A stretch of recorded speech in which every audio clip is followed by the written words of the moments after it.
expected, the Cavaliers picked up Timothy Mozgov's $5 million option for next season on Tuesday. Meanwhile, there's still been no decision from Kevin Love or J.R. Smith as to whether or not they will opt out.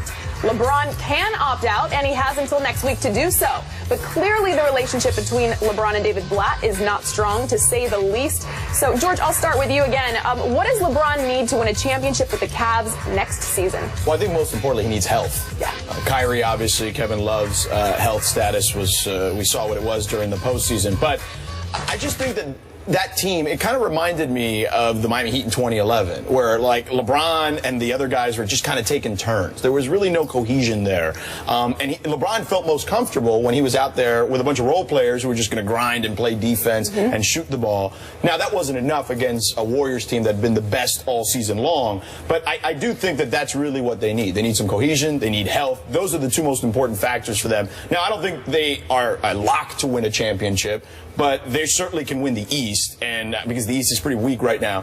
Now, out West, look, it just depends on what the matchup is. If they get Golden State again, we'll see how that goes. San Antonio, do they have one more run in them? I think the West is more of a bigger problem, but ultimately they need health and cohesion. Well, and those things are fixable. You have cohesion if you have health. I mean, it's difficult when you have players in and out of the lineup. You don't know who's going to be healthy, when, those kind of things. That affects your chemistry, and I think you're absolutely right. So I'm saying if it ain't broke, don't fix it.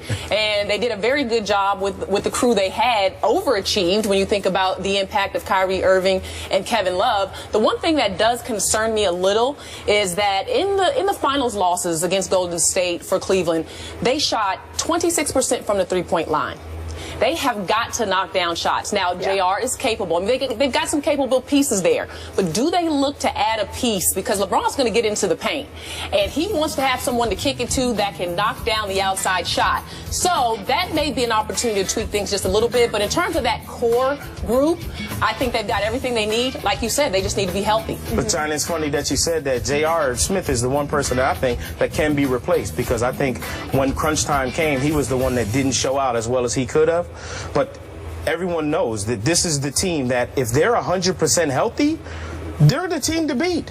And as far as cohesion goes, hey, when you guys are all healthy and get together, one, everyone's waiting to see what LeBron's going to do first. Then we'll find out Kevin Love and Kyrie. But this group has got to be looking at one another going, yeah, you in?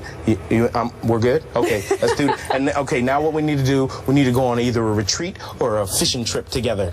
That's going to build. Well, they got to be in the clique. Like Kevin Love wasn't in the clique. Kevin Love wasn't in the Instagram pictures. And that's an issue, I think, potentially. Not the Instagram pictures, but just the fact that Kevin Love seemed like, or at least was portrayed as, an outsider of sorts. And I think that if they're going to win a championship, they need all three guys. I know that they played very well, and Tristan is going to get a big contract, and Tristan played well. You need to be diverse, dynamic in this league. You got to be able to play multiple styles to win. It's what the Golden State Warriors did. They can play big, they can play small, and they can play to almost any style. The Spurs, when they were winning championships, they did it that way. So I think that that's what you need. You need as much flexibility with that roster as possible to make yourself the most dynamic you can. And with Kevin Love specifically, you need to make sure he buys in, because it just doesn't seem like that's the case. And we don't know if he's in or he's out at this point. Well, but LeBron is one of the best when it comes to empowering players and making everyone on his team feel important. He knows he needs Kevin Love. So what I expect LeBron is doing right now is saying, Kevin, we need you to be here. We need you to be a piece of this puzzle, and really pulling him in, because I think you're absolutely right. He has got to be there and be on board. Now, the one thing that I am thinking about is David Blatt. LeBron had to do so much for this team: scoring, rebounding, distributing the ball, and then in some instances he had to play coach as well. Now, are these things fixable? I think Blatt is a good guy. You know, I think obviously he did something right. Let's be real. You know, I mean, look at what the team was able to achieve. But I think he has got to go about also trying to gain some trust with LeBron and some of those guys, that some of those things that we saw happen last year hopefully won't repeat themselves, because you can lose a team like that. Right. Do you think that relationship between LeBron and Blatt can be improved? Absolutely. Okay. This is one of the things where it kind of makes me laugh a little bit that David Blatt gets thrown under the bus so much. Think about this. In business, the people at the top, they're in offices right now. Well, the people that are out doing stuff, they're on the ground. You need a general on the ground. That's LeBron. You got a general on the floor. So you might draw up whatever plan. Hey, this looks like it might work. It's going to be good. When the guy who's out there playing is going to come to the sideline and go, nah, that's not going to work in this situation, and this is why we got to change it. You got a coach that's smart enough to go, yeah, okay, well, you were out there. You know what you're doing. That can only make a relationship like that stronger when you know you have a coach that will yield to the best player in the NBA because you figure you might see some stuff that I'm not seeing. That's a smart move by But Black. you have to see your timeouts, though. You definitely have to Okay, that part I'll give you. He just got a little excited in the moment. Here's the thing, Michael, though. He was run under the bus because, let's face it, LeBron ran him under the bus, though. Okay? But then LeBron was also the one that also stuck up for him later then, too. Well, I don't know. I mean, did he? Where? Where did he stick up for him? Where did he stick up for him? LeBron. So what you're saying is LeBron was the one that threw him under the bus and then never said anything good about Brian David Black? Windhorst, who covers the NBA here, told the story on radio where he said LeBron likes having Blatt to kick around. Okay, that was a quote, a direct quote from Brian Windhorst, our ESPN NBA insider. LeBron doesn't want a checks and balance system. LeBron went back to Cleveland because he wanted the power. Okay, he's only getting paid $20 million or whatever it is, and I know that sounds ridiculous when you say only $20 million, but he's worth a lot more. Okay, and you probably, if there were no cap, you'd probably pay him $50, to be quite honest with you, because it's not only what he does for that particular organization, whose evaluation went from like $500 million to like almost $1 billion overnight when he came over. It's what he does for the rest of that city, how he empowers the rest of that city financially. There's a lot of things that come with having LeBron on your team. So you know what? If you can't pay him, you got to give it to him in power, and that's what he wants. He is the boss. It's not Dan Gilbert who's the boss. He's the boss. It's not David Griffin who's the GM. LeBron's the GM. It's not David Blatt who's the coach. It's LeBron. And honestly, I got no problem with it. Do you think David Blatt might have a problem with that? That's up to him. Because at some point, if you're the coach, you're going to be like, look, I'm calling something here. You might want to ride the gravy train, and you can't blame him. I don't see David Blatt as a guy to go, hey, this is awesome. I just get to pick out nice suits and listen, make sure that I got my timeout. Oh, no, I ain't got that. At the beginning of the season, he wanted to come in and run the Princeton offense, and they scrapped that thing in the preseason. LeBron was like, nah, forget that. Well, but LeBron has to also realize that he can't do it all. I mean, if you are mentally exhausted at the end of the game, I mean, you've seen the numbers, the scoring, the rebounding, the passing. You need to have someone that you at least know is not going to mess it up. You know what I mean? I mean, he can take care of, he can close the game, but in my opinion, he shouldn't have to coach during that stretch or in overtime in the finals. Like I'm not saying that David Blatt can't let him have his say. However, which is, you know, obviously what LeBron wants, but David Blatt's got to bring something to the table. And I'm not saying he does it, but he can't call that timeout.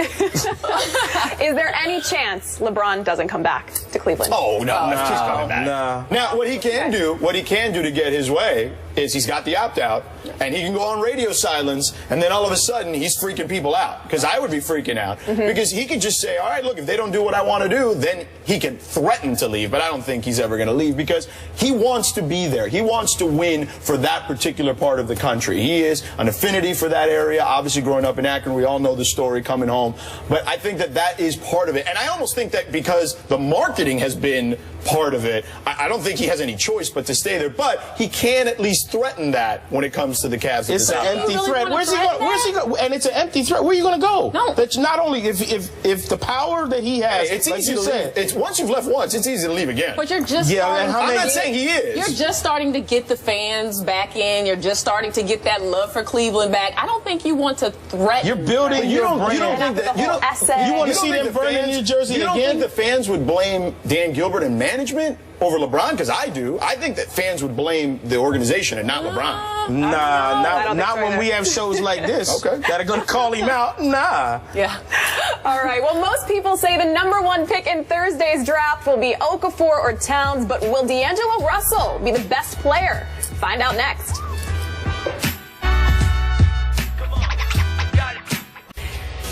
Well, two sources told Benjamin Albright of 94.1 FM in Denver that the Broncos tried to trade Peyton Manning to the Texans sometime before the Denver quarterback signed his restructured deal with the team on March 4th. This report was quickly denied on Twitter by a Broncos team spokesman, saying the speculation is false and the report is inaccurate. Michael, are you buying the denial? Completely? No, only because it's a little bit ironic that as soon as this call may or may not have been made, Peyton's deal was restructured and there was a no trade clause put into there. Now it's the Texans. They don't have a quarterback, so they're probably going to call anybody. Sure. You know, now the Broncos could have just not even taken the call, because if you think about it, the Texans are calling and, hey, Denver, we want to ask you a little bit about Peyton Manning, and we were wondering if you, hello? Should we lose the connection? They're not calling. So in that sense, Denver just probably didn't even think about the idea. No, absolutely not. But could it have happened and there's been some talks? I would say there's a little smoke there. Maybe not fire, but a little bit of smoke. Sure. I agree with Michael. I think that teams have discussions in general. Right, we're seeing it right now play out in the NBA with Dwayne Wade, right? He's been a guy who's been a star there forever, and there's been some stuff that's been leaked about contracts and him not being happy and them not being happy with where they want him to come in at. So this doesn't surprise me at all. Teams have these discussions, and there was a time when Gary Kubiak was named the coach that people were wondering, is Peyton going to be the right fit? He likes to run the naked boot a lot, and that means Peyton's going to have to get out of the pocket and run out of his comfort zone. So there were a lot of questions certainly about that. There were questions as to whether John Elway wanted to move on from Peyton Manning. So all that stuff, people forget that was just a few months ago. So of course I buy the story that they at least discussed it. And what are they going to do? Are they not going to deny it? They're supposed to deny it in that situation, because I'm guaranteeing that Peyton wasn't a part of that particular process. Yeah, I think you don't discuss Peyton Manning at all. That's my take on it. I believe the Denver Broncos. I mean, this is Peyton Manning.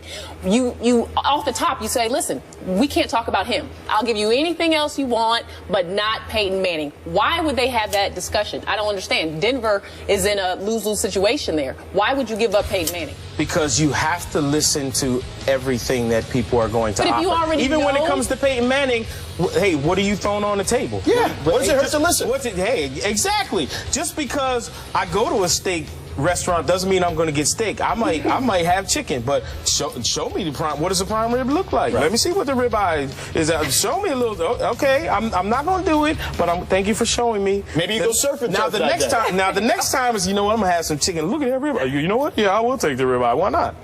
That's okay, and it's okay to do that. I think teams discuss that internally. I do think teams discuss all that stuff internally. And that's why they have to deny it, because Peyton wasn't involved. That's why they have to deny it. But you would never want that to get back to Peyton Manning. That's my whole thing. Too late. And Houston has no reason to hide that. So now it gets back to your quarterback, and what does that do? So I don't even think you talk about it. You take him off the table right away, which I believe they did. I don't believe in it at all. And why now? Well, Peyton understands that. Well, because look at his age. Look at his age, and look at his arm strength continues to deteriorate. He's up in age. He had the problems with the quad that affected his already arm strength that's not great at this stage of his career. So you look at a guy, you think, okay, is his body deteriorating? What can we get for him? I think those are internal discussions that any team would have with an aging superstar like him, even though he's still performing at a pretty high level. Well, and if I'm Peyton Manning and I don't hear anyone talking about anything after everything they said was wrong with me before, that makes me more nervous. Now, how come nobody talking about trading me? What's the deal? What's going on? Like, that means that something's going on behind my back. Sure. Well, to your point, George, he's 39 now. How much does Peyton really have left in the tank? Maybe another year or two. Yeah. I mean, that's what you're looking at. So if you're the Broncos, you're weighing it out, seeing, okay, what could we get for him? Is it worth it potentially to move him? What would the backlash be? All that stuff is factored in. Again, those are discussions that are had internally that usually don't include the player, especially in that sport. Football is the most cutthroat of all the sports. Yeah. Which is why he had the no trade clause put in when he After did his restructured deal. And I agree with you, another year or so, but God, it's hard for me to bet against Peyton Manning, because I hear you. Just when you think he's ran out of gas, he comes up with a punch. Yep, proves you wrong. It's hard for me. Well, meanwhile, Rob Gronkowski says he hasn't spent a cent of his contract with the Patriots. We'll talk Gronk as part of our NFL Quick Takes when we come back. Yeah.